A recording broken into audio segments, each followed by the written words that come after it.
I watched Teletubbies. That that not only not helped your argument, but that just whatever. That I know colors and shapes. Fortified mine. I thought it helped your argument. Right. I feel like that fortified my side of it. Whatever. I know colors and shapes. What do you know? How to read. Show off. Anyway. Really? I read. Why'd you look so surprised, Jake? Really? I read goodly. I read words and stuff. I read word. I don't speak goodly, but Whatever. I read very goodly. Whatever. I got books on tape. So, now, I know that you're not a big nerd per se, Jake. I'm not a nerd at all. None of it. I know. You're wearing... 0%? No. He Well, doesn't I don't nerd know if out I a like lot. you as much now. Yeah, I mean, I thoroughly enjoy you as a normal human being. He doesn't nerd out at all. I don't know. I mean, I guess, the things that I like that others might consider nerdy, I don't consider nerdy. I don't think. Example? Pogs? Lord of the Rings. Lord of the Rings is great fiction. That's a documentary. Great documentary. I don't know, though, because documentary falls under the category of nerd. Ooh! Nerd as fuck! Alright, I feel very attacked right now. You should! I completely see what you're saying. I think a lot of people have picked it up under a nerd/geek fandom. To me, it's just intellectual. Right, exactly. When they first wrote it, it was written by a college professor who was a linguist. He himself was a nerd, but the books themselves are not. I don't think they're nerdy. It's about war and saving a village and cool shit. It's not self-sacrifice. nerdy. Self-sacrifice might have been a small piece. Yeah, but that's the thing. In that vein, superheroes and comic books is it's about war though.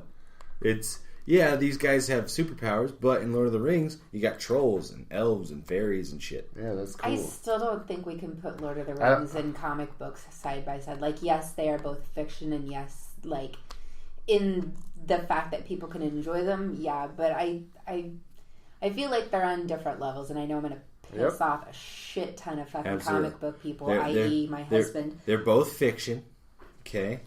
In English, that means fake as fuck. Okay, so that's 2 points on my side. They're similar there. People got powers. That's boom. 3rd point. If we were playing baseball, that's 3 strikes. You're out. Lord of the Rings and comics. I feel like Lord of the Ring and say the Odyssey or some epic, Dante's Inferno. Right. Something life-changing.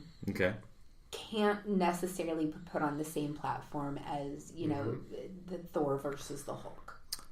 I don't know. I mean, for a lot of kids, I can speak for myself. Growing up, being a fan of comic books, you read stories like that, like Thor versus Hulk, or it was our version of David versus Goliath. It was the idea that didn't matter how big you were. It mattered the heart in your chest, the soul in the fight, that kind of thing. It kind of, I don't know. So I can debate all day the fact that it's not life changing.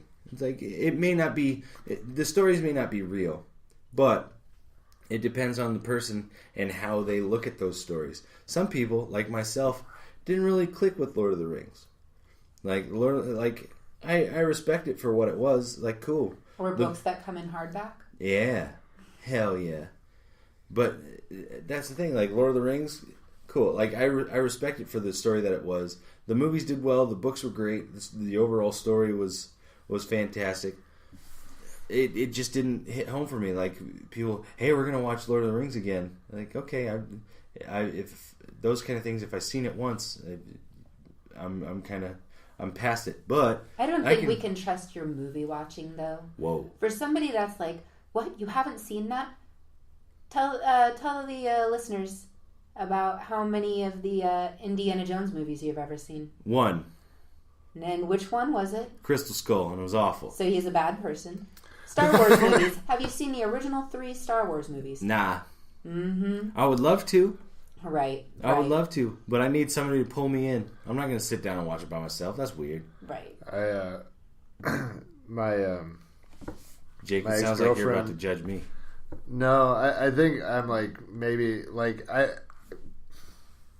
you know when people say, like, I'm not racist, but you're like, you're a little racist, because everybody's a little racist. Like, I'm a little nerdy, maybe. Because well, I think it's fair to say that everybody's a little bit racist, but not all racism is, like, negative. In that, I think that everybody's racist, but some of it is tied up in shit that's, like, that's not really hurtful, but it's a racist comic. Right. No, Kyle Kinane, I watched Kyle Kinane's, like, 30-minute, like, Netflix special. On the stand-ups? We just watched the exact same thing where I'm like, hey, this is all familiar. Yeah. So by the way, Kyle Kinane, super awesome. So he has that joke where he's like, everybody's a little racist, like, and it's not all, like, negative. Like, if you say, oh, they're playing Frisbee? That's still racist. Yeah, that's still racist. Like, it's not like, it's not hurting anybody, but it's still racist. So anyways. Right. But you're not going to be like, oh, they play Frisbee? Well, we can't hire them. We can't do this. Like, you know, it's just like, oh, that's a Frisbee's dead now. You know, like, I can't play it anymore. Right. That's like taking a little too. Anyways, all the guys that can run and jump play Frisbee. This is bullshit. Right. No, it's still racist. I guess we got tennis. That's flimsy at best. Yeah. We're slowly losing tennis to the Italians. So. My ex-girlfriend, I found out when we were still dating that she had never seen Princess Bride, and I was like, "Whoa!" I was like, "Why?" Did you look at her? That was what caused the breakup. I see now. Did you look at her and go, "You're not getting none of this"? Yeah, Brandon is pointing to his crotch, alluding to my crotch. Right, crotchal area. I thought we were referred to it as the dickle area. Yeah. Well, for guys, it's the dickle area. Yeah, that's where my dang lives. Dickle Rick. What would it be, though, if it's the dickle area for guys? Like, what would it... Well, I mean, I feel like vaginal area is, like, an obvious one. Yeah, I'm pretty sure they put that in books. That's a stupid word. Yeah. Who would ever say vaginal? Yeah. That's why they call us the Taco Tuesday boys. Okay? Every day's Taco Tuesday. Just took a weird route. Yeah.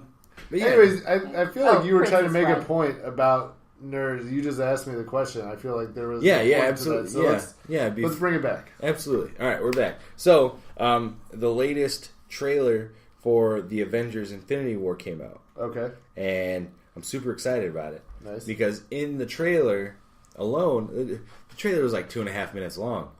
Like that's a short film by itself.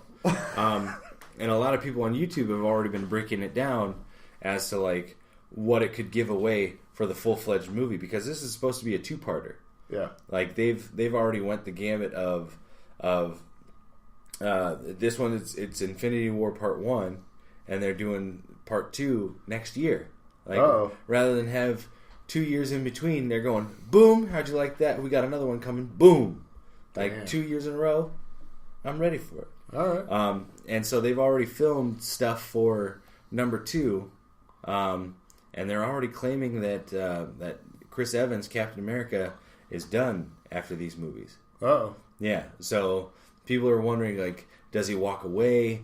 Does he die? Does he get killed? Well, and that's the thing. If you paid attention to the movies, which you don't, in the first one, Captain America. In the first Avenger, Captain America, in one of the in some of the first sequences of him being in the army, Tommy Lee Jones throws out a fake grenade or a dead grenade, and Chris Evans, Captain America's character, runs out and jumps onto the grenade and kind of like takes one for the team, not knowing that it's fake. Right. But jumps on it and, is this a test? Whatever.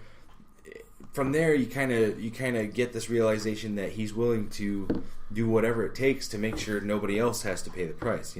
Okay. He can't not stand up to bullies or the fight or whatever you want to call it. Right. So to think that their fight with Thanos in the new movies, who's supposed to be this all-powerful being that's collecting the Infinity Stones so that, in Gamora's words, he can snap his fingers and kill whole universes, kill whole planets. Oh.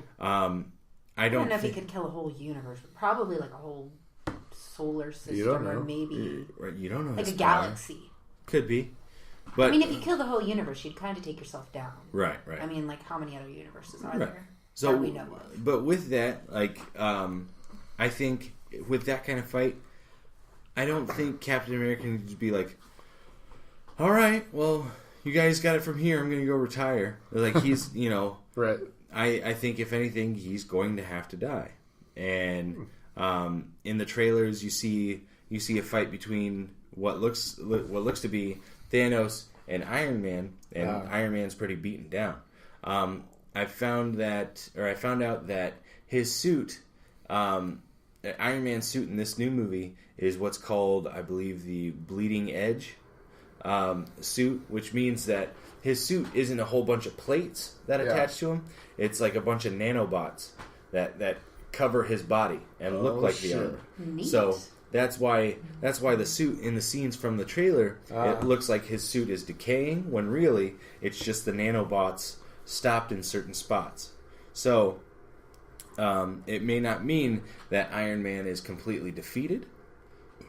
It could just mean that he's got his helmet off for the second or for the time being or whatever.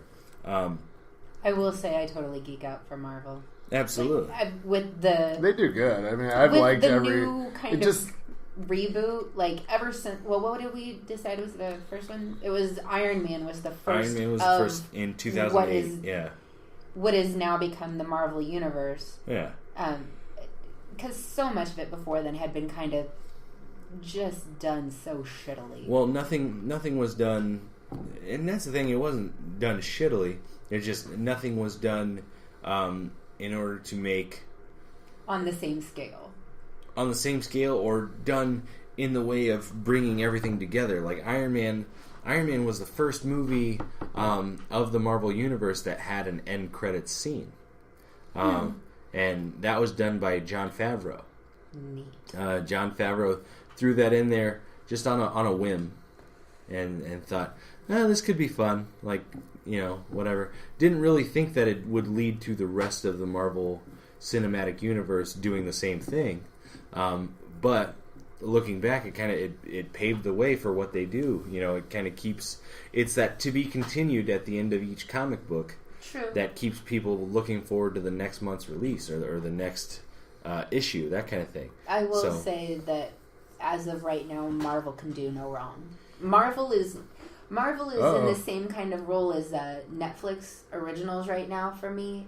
Everything they put out is amazing. Yeah. Well, they're doing a lot of good work with nerd culture and that kind of thing. So I'm excited. I'm excited as fuck for it. All right, so I don't want to tell you what. We'll save that for another episode because this one's already long as fuck. Hella long. Hell yeah, girl. But tell you what, we'll should blame it on that weird girl that was here because girls never shut the hell up. No, hell yeah. Wait, we're definitely gonna blame it on her. Right. She's dead to us. Sorry. That unemployed chick's already in a dark, swirling void of depression. So, I mean, really, there's not much else that can take her down. Hell yeah. This episode's been dark as fuck. Kinda. Yeah. Like, talking about, what did we start with? A comedy show shutting down. And then an SUV plunging off a cliff. Yeah, we don't have to recap. That's been negative enough. People dying in oh, God. movies. Okay. Yeah. Holy shit, the harbinger of doom coming. Beating dead horses. Yeah. Who's beating all these stallions? That sounds like a Pornhub kind of thing. Yeah, that's my girl. So anyway, we're going to cap the show off. Jake, you got anything to add before we go into our end credits? Man, I got nothing. Okay. Brilliant. Right. All right. So, thank you. Yeah. So if you that was probably the best bit that any of us is going to offer to this show. You want any more? No, I'm done. I'm full. I feel like that's how everybody listening to this is. I'm done. I feel like I've had enough podcast for today. I would like to think that our listeners want more. But we're they gonna want more next week, though. It's like when you binge on Netflix after like episode 70, you're like, I have to let my eyes rest. I'm bleeding from my eyes. I need to take a pause, and we'll come back to this next week and binge some more. Right. Hell yeah. Well, God bless your positive ass. So yeah.